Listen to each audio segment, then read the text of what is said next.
Bago pa man magkaroon ng ilaw sa Gate 6, sobrang dilim ng aming iskinita. Dito, maraming beses nang may nangyaring nakawan.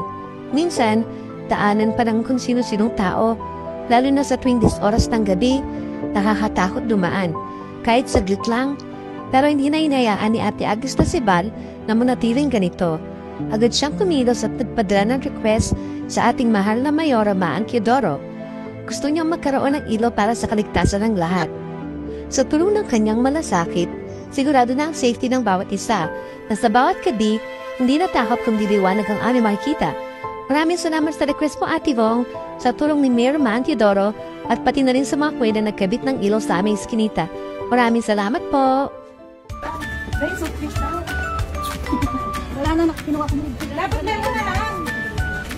Parang tanga itong mga to, huwag na ako nagkano. Parang ito.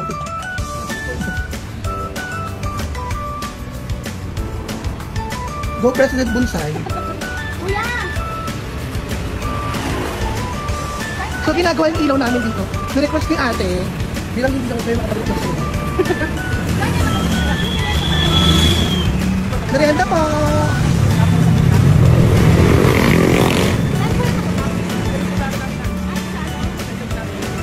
Ano yan? Sakop lang po. Thank you po, bilisan mo. Saan ko ito ilagay? Thank you po.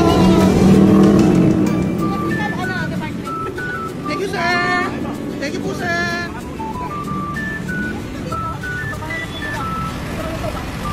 Kari, nagkakain pa siya. Galing no, ang bilis. Thank you sa request. Ang bilis ka sa bilis. Thank you sa request. Iba talaga Marikina ngayon. Alagang maan.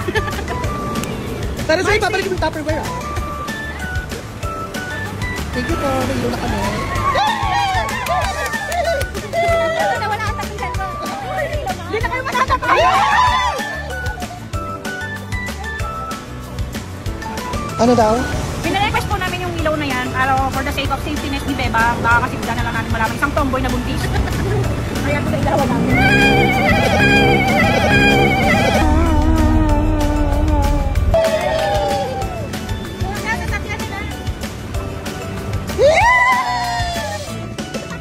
Sa gate 6, meron na kaming ilaw.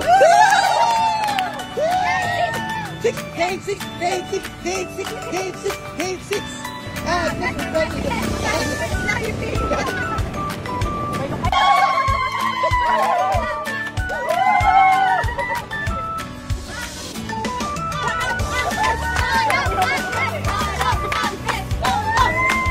Nailaw na kami.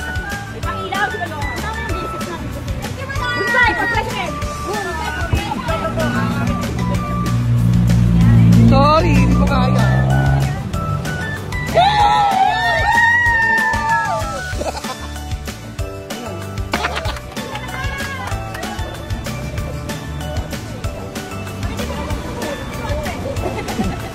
Uy, ang ganda!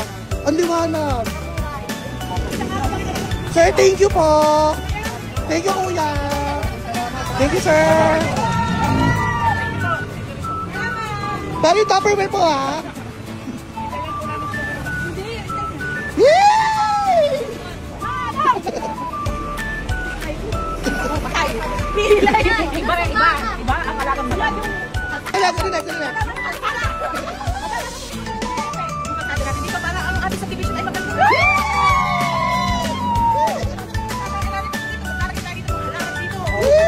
Gusto ng mga bata para ginawa park. Papatayo ako ng clubhouse dito. Lagi paggabi.